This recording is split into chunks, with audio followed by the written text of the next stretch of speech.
শিশুদের বদনজর থেকে মুক্ত রাখার উপায় কি? খুবই গুরুত্বপূর্ণ একটা প্রশ্ন। আমাদের সমাজে শিশুরা নানাভাবে আজ ক্ষতিগ্রস্ত।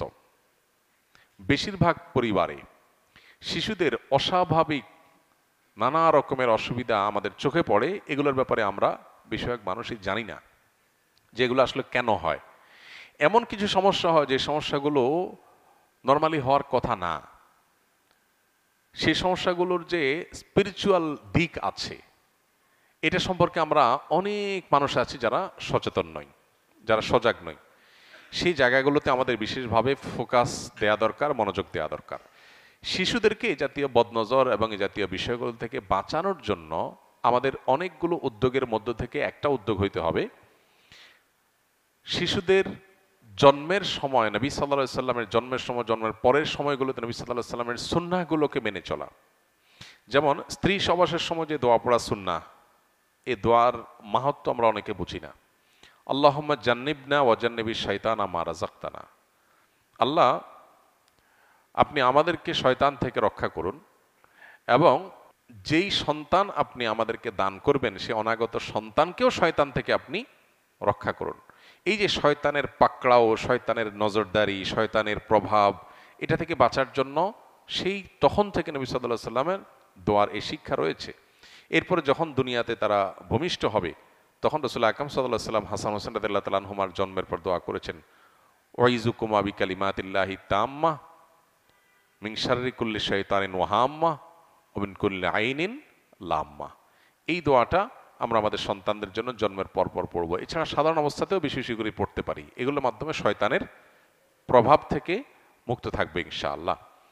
এর বাইরে সন্তানদের জন্য বিশেষ আরও কিছু উদ্যোগ আছে। যেমন একটা উদ্যোগ হলো সন্ধ্যার সময় যখন সূর্য ডুবে, এই সময়টাতে হাদিসে পরিষ্কারভাবে সন্তানদেরকে বাহিরে রাখতে নিষেধ করা হয়েছে। আমাদের বাসা বাড়িতে দেখা যায় অনেক সময় পোলাপান সন্ধ্যার সময় খেলতে বের হয়। তারা বিকাল খেলতে বের হোক, কিন্তু সূর্য ডুবার আগে আগে তারা মসজিদে প্রবেশ করবে কিংবা বাসায় চলে আসবে। তারা বাইরে খেলাধুলায় থাকবে না।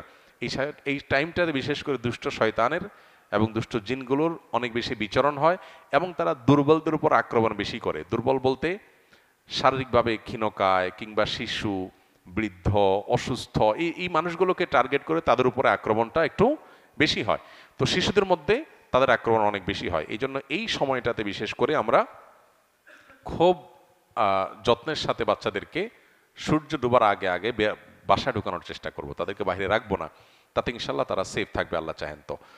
আরও কিছু গুরুত্বপূর্ণ বিষয় আছে শিশুদেরকে ঘিরে। এর ভিতরে একটা হলো যে তাদের খাবারের সময় বিসমিল্লাহ বলা, তাদেরকে বলতে শেখানো, বাসায় ঢুকতে বিসমিল্লাহ বলা, সালাম দিয়ে প্রবেশ করা, টয়লেটে ঢুকার সময় দোয়া পড়ে ঢুকা, কারণ ভেতরে শয়তানের দুষ্ট জিনের উপদ্রব থাকে।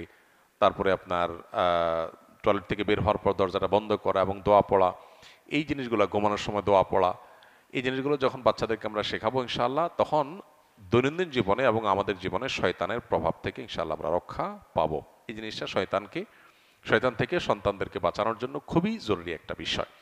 এগুলো আমরা লক্ষ্য রাখবো ইনশাআল্লাহ বিদিনিল্লাহ। আর এর বাইরে আরেকটা বিষয় বদনজর থেকে বাঁচার জন্য জরুরি, সেটা হলো সোশ্যাল মিডিয়াতে সন্তানের ছবি তুলে দেওয়া, তাদের বিভিন্ন অর্জনের গল্প দেওয়া, প্রয়োজনের অতিরিক্ত তাদের সোশ্যাল মিডিয়াতে প্রচারণা করানো, এগুলো সন্তানদের নানাবিধ বিপদের কারণ হয়। আজকাল দেখা যায় আমরা এগুলো লক্ষ্য করি না। আমাদের সন্তান এমন কিছু অসুস্থ হয়ে যাচ্ছে যেগুলো কোনো কারণ আমরা খুঁজে পাই না। স্পিরিচুয়ালি তারা ক্ষতিগ্রস্ত হচ্ছে ভেতর দিক থেকে। এগুলোর মূল কারণ হলো এই যে বদনজর। এই বদনজরের হাত থেকে বাঁচানোর জন্য প্রয়োজন ছাড়া তাদেরকে প্রদর্শন করে বেড়ানোর থেকে আমাদের বিরত থাকা দরকার।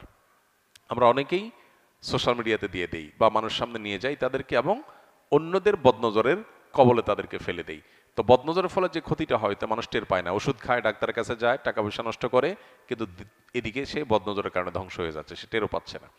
তো এই জিনিসটা আমাদের খেয়াল করা দরকার যে প্রয়োজন ছাড়া সন্তানের বিভিন্ন ভালো দিকগুলোকে বাহিরে প্রকাশ করে বেড়ানো, এটা ভালো কোনো বিষয় নয়। এমনকি বাবা মারও বদনজর লাগে যখন সন্তানের কোনো কিছু দেখে মনে হয় যে আমার খুব বেশি অভিভূত হয়ে গেছি, তখন আমাদের সুন্নাহ হলো মাশাআল্লাহ তাবারাকাল্লাহ বলা। মাশাআল্লাহ তাবারাকাল্লাহ যদি বলেন, ইনশাআল্লাহ সন্তানের প্রতি বদনজর লাগবে না।